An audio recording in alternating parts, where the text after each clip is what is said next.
AICC General Secretary Sachin പൈലറ്റുമായി സംവദിച്ച വിദ്യാർത്ഥികൾ. For a short while about a few things that even Ashraf mentioned. First of all, congratulations to IML for having put a young General Secretary as a candidate. And in my political life, I've always tried to promote, advocate young people entering public life, whether it's election for MLA or Zilla Panchayat or block president or member of parliament. I think more educated, young, clean image people who enter public life, it's always good for the democracy, it's always good for the country and the state. Now, as you know, last 10 years, there's been a government here, the LDF government. And even though it got the mandate by the people, I think they did betray it to a large extent. Especially in the last few years, I've seen the LDF government, the chief minister, compromising so blatantly with the government of India politically.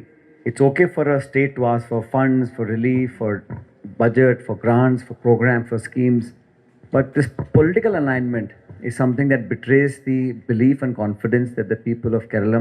ഓരോ ചോദ്യങ്ങൾക്കും ആവേശത്തോടെ സച്ചിൻ പൈലറ്റ് കൃത്യമായ മറുപടികൾ നൽകിയപ്പോൾ സദസ്സിന്റെ നിറഞ്ഞ കയ്യടി. Youth unemployment, Kerala, high youth unemployment state in Kerala, in India, that is 29.7 youth unemployment.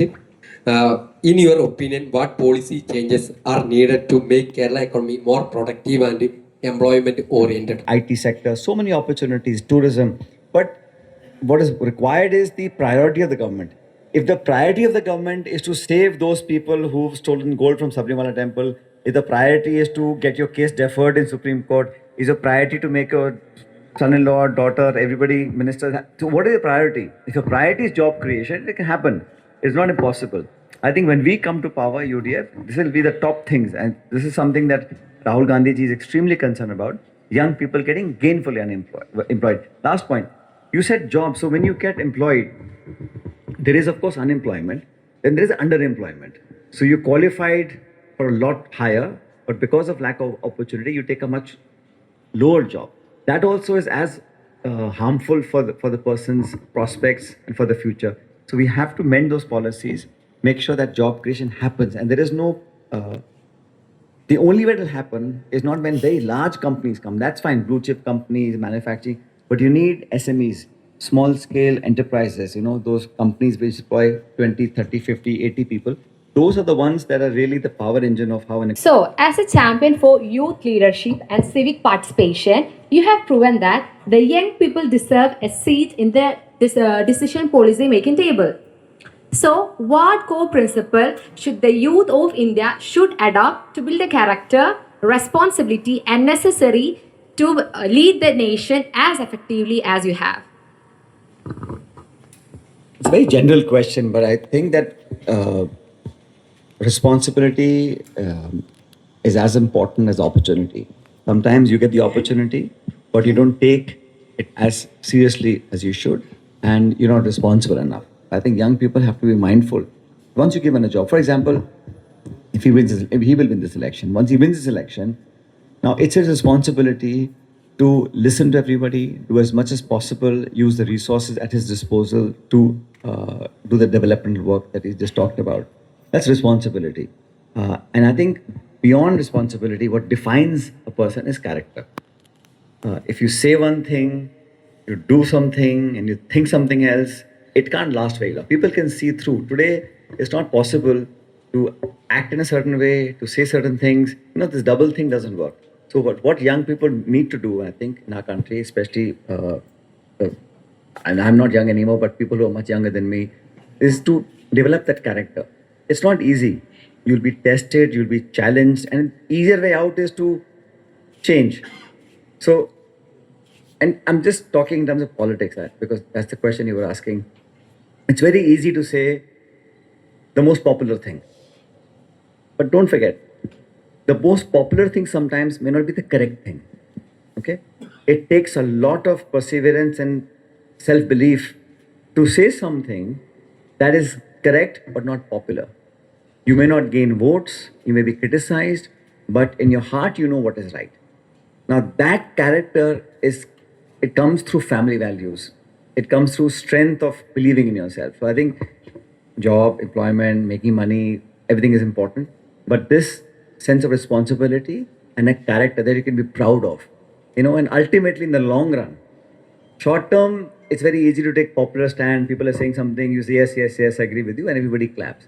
But it takes a very strong mind and a conscience to say that, well, this is right.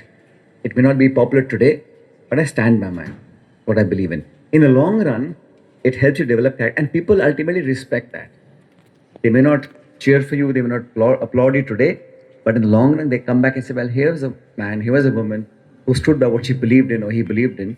And that's important for young people. Which made you to this leadership, or what was the, is there any, or were, because you started your political career from your youth, so I just want to know how can we balance our ambition with the social responsibility. Thank you for pointing out that my youth is long gone. Thank you for pointing that out. No. I think what you're saying is they're not contradictory, right? You have your personal ambitions. You want to get a job. You want to have a business. You want to, create wealth for your family. It doesn't mean that you still can't do the right things, right? Not everybody will become a politician, but you can be an aware citizen. You can ask questions. You can make people accountable. You can be an active citizen. You can speak up for what is right. Just now, I saw in the United States against the war, there were large demonstrations across the US. They say about 10 million people came out. And they're not people who are running for Congress or Senate. They're just people who believe that something that their country is doing, in their view, is not correct. But to come out on the street in a civil, democratic fashion to make your voice heard, it's important to keep that alive inside you. Just because you get a job and you get a very good pay package doesn't mean you forget what's happening in Trivandrum and Delhi. You have to keep that very much in mind, because ultimately, whoever we are, all our jobs, all education, all our politics, it comes from this country. This country is safe, secure, and transparently democratic. It's very important. Sometimes we take it for granted. Sometimes we think, hey, this is, we have to cast our vote. But to keep our democratic institutions alive, to keep our constitutional bodies transparent and unbiased, we have to actively work on it. You cannot take things for granted. But young people's ambitions and to be a committed Indian, to be a devoted citizen, to be an upright, honest person, they're all things that are not exclusive. And I think unless you do that, you're not doing justice. You're very lucky that your family has been giving you the opportunity to study so much, right? So you have to give back to them. So there are many people I know in the state and across India who haven't got as lucky as you have gotten, or perhaps I have gotten. You got good education, and that's the biggest blessing. But people who haven't got that. So in your lifetime, when you get the chance, whenever, must reach out and help one or two people to get that opportunity. And then it's on them to make the most of it. But they're not exclusive. So you can still be a young, aspiring entrepreneur, a well-employed individual, and still be a good citizen of the state and the country. And still they are not being they are still not being employed. So what will your party, Congress party, take initiatives to overcome this unemployment and support women for being financially independent? I think I may have answered some of that question, but to your point about gender opportunities, right? So that's a political commitment that we made about women and facilities for women, free travel, education, etc. But politically also, don't forget that women taking part in panchayat elections and municipal elections didn't happen earlier. It was the Congress government in the center which actually thought of that. And even today, I heard the Prime Minister in making a speech saying we will implement 1/3 women's reservation in Parliament and assemblies. This was the idea that the UPA government and the Congress, and in particular, Mrs. Sonia Gandhi, pushed. We put it in Parliament, and I must tell you, the BJP supported the 1/3 reservations for women in the Rajya Sabha. But when Lok Sabha mein aaya, they withdrew. They didn't support it.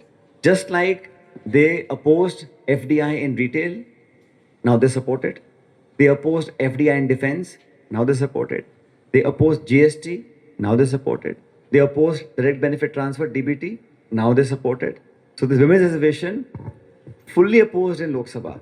I remember Sonia ji and Manmohan Singh ji were pushing it in Parliament, but because of the opposition, they couldn't. But now, They become champions of women. Now it is hona hi tha. But I'm saying people change stand politically according to their convenience. But we, I think, as a party, are committed to giving women more representation, not just politically, but also in the state, to have them more jobs. You see, gender equality doesn't come by legislation. Person who are entered into the politics or into the member of legislative assembly and in the age of 26. I'm 24 now. You had done a great job there. So what can you advise for us to do the best to our nation or state as connecting these scenarios? And also all the best for TV Ashraf sir for to do great things for the coming 5 years. Thank you. He's a smart young man. He's wished you in advance. That means he knows our candidate is winning. Okay, I'll give a very short answer. Look, my own experience. First thing, if you're a person from Kozhikode or any part of Kerala and you're studying in, let's say, in Punjab, or you get a job in Delhi or Bombay, wherever, first of all, you have to be a good citizen, a good employee, and a good resident of where you are. First thing. You could be working in Muscat, Dubai, America, Japan, Delhi, Bangalore. Today, the world is very global. Wherever you work, wherever you live, first you have to be an upright, law-abiding, proud resident of where you are. And you can't be a good Keralite by not doing right things in Delhi and Bombay, right? So first things where you live, you have to make yourself respected, honored, and work with dignity and hard work. Follow the rules, taxes, municipal, whatever. You do that. And you can contribute from wherever you are. Nowadays, it's so interconnected. You don't have to be sitting in one municipality or one panchayat to be able to contribute. You can contribute in so many ways. You can influence, you can talk, you can interact, you can help in what you believe in. First of all, one must know what you believe. It takes time for young people to realize what my ideology is, who are right, who are wrong. So first, understand who you are. And India, there are so many ideologies. And I think it's okay to have many people talk about different ideologies. You can disagree and agree. It's not possible for everyone to agree on certain issues. Have a healthy debate. In fact, I have a lot of disagreement with people who don't belong to my party. But I don't think they're my enemies. Ultimately, all working in this country to make India the best country in the world. You can't have animosity. Unfortunately, today the ruling dispensation thinks of the Congress and the opposition as enemies. So there's acrimony, there's fight, there's abuse, there's allegation, there is a debate that is not nice to hear. I've seen debates, 30 years ago. Respect for the elders. You can differ. You can disagree. You can not do what they want, but you must have respect for different opinion. So I think young people must inculcate that. So don't get drawn in by the reels and the television debates at 9 o'clock because that's not what India should be. It's about having a difference of opinion and going by, majority. And I think in a functional democracy, the opposition has as much of a role as the government, right? So as young people, you have to be, like you said, you're studying perhaps you'll get a job somewhere or you do some business outside. So wherever you are, if you do well there, people here will be proud of you, right? And when you're making your friends in a society proud of you, then your word has meaning. So when you call up your family and say, vote for so-and-so, they will believe you and they will actually do it. So earn credibility and be connected. So you can never forget your roots. Wherever you go, remain tied to your roots. And so many Indians work overseas. And the more success they get, the more proud we feel, right? So wherever you are, if you do well, and if you're making yourself proud there, everybody back home is going to like and respect you for that. So keep that going. I think I'm Prakash. ജനാധിപത്യം, ഭരണഘടന, പുതിയ തൊഴിലവസരങ്ങൾ, സ്ത്രീ ശാക്തീകരണം, സംരംഭകത്വം തുടങ്ങിയ വിഷയങ്ങളിൽ വിദ്യാർത്ഥികളുമായി സംവദിച്ചു. കൊണ്ടോട്ടി നിയോജക മണ്ഡലം UDF സ്ഥാനാർത്ഥി TP അഷ്റഫ് അലിയുടെ പ്രചരണാർത്ഥം Kondotty next connect with Sachin Pilot എന്ന പരിപാടിയായിരുന്നു വേദി. TP അഷ്റഫ് അലി മികച്ച കാഴ്ചപ്പാടുള്ള വ്യക്തിയാണെന്നും സച്ചിൻ പൈലറ്റ് പറഞ്ഞു. സ്ഥാനാർത്ഥി TP അഷ്റഫ് അലി, MSF ദേശീയ പ്രസിഡന്റ് PV അഹമ്മദ് സജു എന്നിവർ പ്രസംഗിച്ചു. News desk, air 1.